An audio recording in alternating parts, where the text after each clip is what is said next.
Mais alegria, seja bem-vindo ao canal, Feliz Páscoa.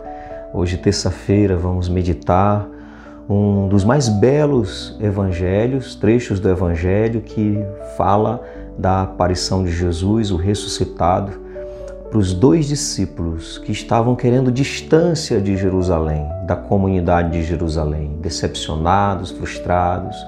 Dois discípulos que representam muitos de nós e muitas vezes, talvez em muitas etapas das nossas vidas, quando nós nos distanciamos, nos decepcionamos, o coração muitas vezes fechado, até mesmo para entender as Escrituras.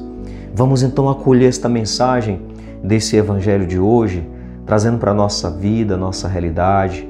É uma passagem bíblica que é meditada de muitas maneiras e que nós hoje vamos acolher no nosso coração.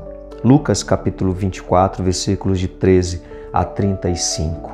Vamos acolher então a mensagem de hoje. Se você ainda não se inscreveu no canal, se inscreve.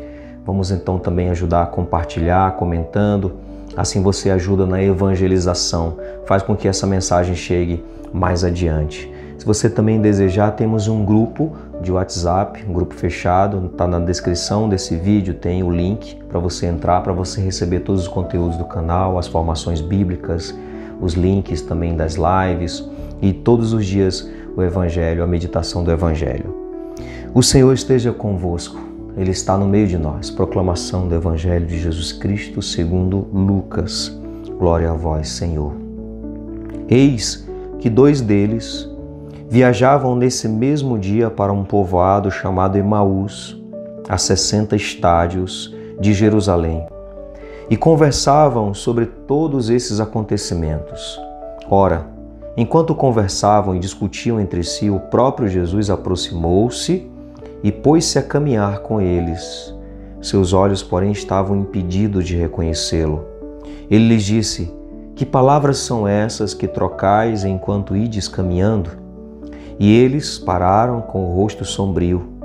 Um deles, chamado Cleofas, lhe perguntou: tu és o único forasteiro em Jerusalém que ignora os fatos que nela aconteceram nestes dias? Quais? Disse-lhes ele. Responderam: o que aconteceu a Jesus, o Nazareno, que foi profeta poderoso em obras e em palavras, diante de Deus e diante de todo o povo. Como nossos sumos sacerdotes e nossos chefes o entregaram para ser condenado à morte e o crucificaram.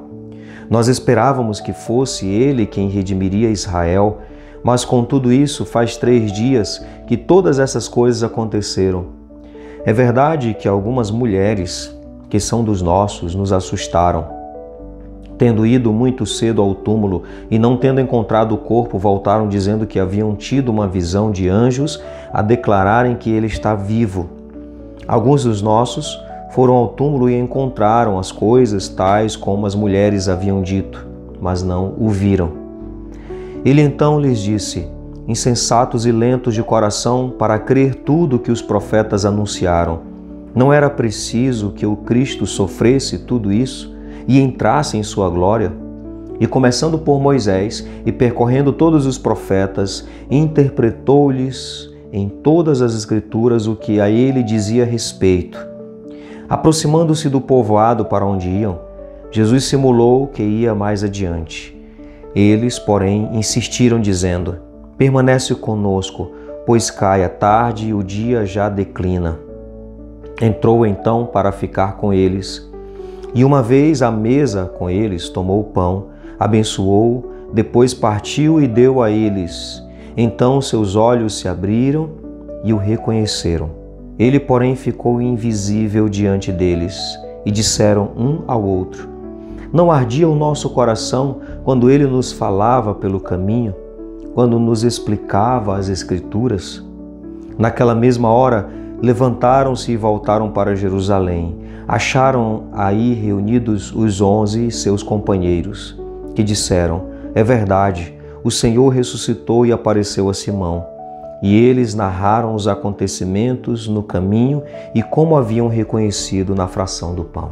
Palavra da salvação. Glória a vós, Senhor. Vamos nos deparar com 2 discípulos frustrados, decepcionados, indo para bem longe de Jerusalém, da comunidade de Jerusalém. Às vezes a decepção ela nos leva a nos afastarmos, as frustrações, e muitas vezes a decepção faz a gente ficar cego e até ao ponto de nem reconhecer Jesus, não lembrar de suas palavras, tantas coisas boas.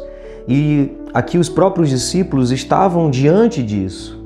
Eles estavam até falando, olha, ele era uma pessoa boa, um profeta, aconteceu tantas coisas, até tem evidências ali, as mulheres viram alguma coisa, viram o túmulo vazio, mas mesmo assim o coração estava incrédulo, a decepção era muito grande, a frustração era muito grande. Estavam querendo distância de Jerusalém.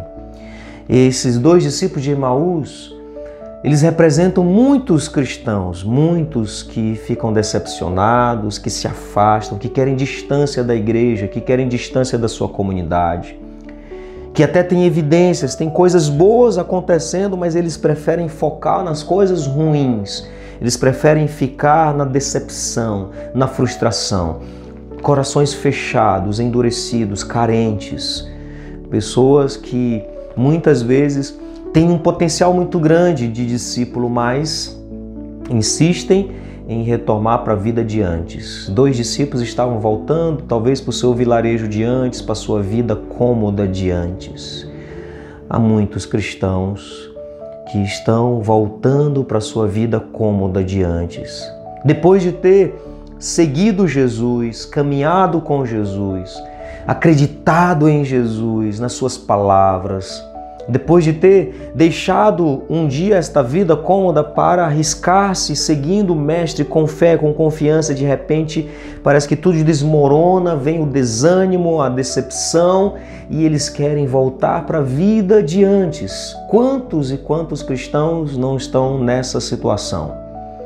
Mas Jesus não desiste desses. Jesus insiste com esses. Jesus vai ao encontro. Diz aqui o trecho do Evangelho que ele se aproximou. Ele não se aproximou para falar um discurso, para fazer ali, para reclamar porque eles estavam se afastando. Não, ele se aproxima, pôs-se a caminhar com eles. Olha a compaixão de Jesus. Eles não percebem Jesus na vida deles, não conseguem mais perceber. Mas Jesus se aproxima, quer saber, tem interesse em saber o que eles estão conversando pelo caminho, tem interesse na vida, na frustração. Jesus quer saber o que eles estão sentindo. Jesus, ele se importa com isso. E aí, quando eles dão essa abertura para o Senhor, Jesus começa a recordar as Escrituras.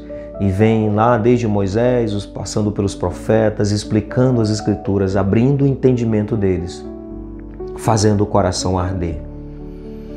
Muitas vezes, quando nós estamos afastados, nós vamos ainda nos deparar com esse coração que arde. É Jesus. É Jesus querendo abrir o nosso entendimento, nos tocar. É a palavra que abre o entendimento, que vem aqui, mas que toca no coração. É a palavra que nos anima. E eles abriram os olhos. Quando Jesus vai partir o pão com eles, eles abrem os olhos. Abre os olhos da fé e aí aquela visão que eles tinham de Messias fica mais clara, porque eles começam a entender que o Messias não era aquele que iria vir com vingança, com ódio, que iria vir para destruir com armas, não. É aquele que parte o pão, é aquele que traz, que manifesta hospitalidade, solidariedade, é aquele que ceia conosco, aquele que faz comunhão conosco numa refeição, é aquele que traz a vida fraterna à tona, é aquele que vem reinar de maneira diferente. Abriu os olhos, eles entenderam na fração do pão, ao partir o pão, abriu-se os olhos. O coração estava ardendo com a palavra, o entendimento foi aberto, o coração também, os olhos se abriram, entenderam que Messias era esse. Um Messias que veio para trazer um banquete, que veio para trazer o pão, que veio para se doar. Um Messias que não veio para guerrear, para se vingar, mas que veio para amar, acolher, que veio para trazer um banquete acessível a todos. Um Messias totalmente diferente, abriu os olhos da fé. E quando abriram os olhos, nós precisamos anunciar esse Messias, nós precisamos falar para os outros quem é Ele, que Messias é esse. Nossos olhos se abriram, o coração se abriu. Nós precisamos testemunhar e mostrar quem é esse Jesus. Muitas pessoas se decepcionaram com ele porque imaginaram um tipo de Jesus violento, talvez cruel. Muitos se decepcionaram, muitos se afastaram da igreja, muitos se afastaram do cristianismo porque entenderam um Messias totalmente errado, tiveram uma imagem de Deus totalmente equivocada. Quando se abre os olhos, é preciso anunciar, é preciso voltar para a comunidade para que você possa testemunhar a experiência com o ressuscitado. E os 2 discípulos já tinham tido relatos de algumas mulheres, de outros que viram algumas evidências, mas não foi suficiente. Era necessário o seu encontro pessoal, a sua experiência. Não foi suficiente aquelas notícias de algumas evidências. Era preciso ver, era preciso arder o coração. Era necessário fazer aquela experiência com o ressuscitado, sobretudo na fração do pão. Nesta passagem da Escritura, nós vamos lembrar da palavra e da Eucaristia, de uma celebração litúrgica, de uma missa, onde nós temos a palavra e a Eucaristia que nos nutrem, que abrem os nossos olhos. Precisamos desses sinais, dessas evidências, mas sobretudo desta experiência pessoal com o ressuscitado. Ele caminha conosco. Se você está voltando para a vida de antes, uma vida cômoda, se distanciando da igreja, da comunidade, deixa Jesus ir ao teu encontro, deixa Ele se aproximar de você, deixa a palavra arder no teu coração e reconheça Jesus. Reconheça e volte para esta vida fraterna e volte para o Senhor, volte para o corpo. Volte a comungar o corpo de Cristo. A comunidade, a igreja é o corpo de Cristo. Obrigado, Senhor. Obrigado por nos trazer de volta sempre. Pai nosso que estais nos céus, santificado seja o vosso nome, venha a nós o vosso reino. Seja feita a vossa vontade, assim na terra como no céu. O pão nosso de cada dia nos dai hoje. Perdoai-nos as nossas ofensas, assim como nós perdoamos a quem nos tem ofendido, e não nos deixeis cair em tentação, mas livrai-nos do mal. Amém. Que o Senhor abençoe grandemente o seu dia, Ele que é Pai, Filho e Espírito Santo. Amém.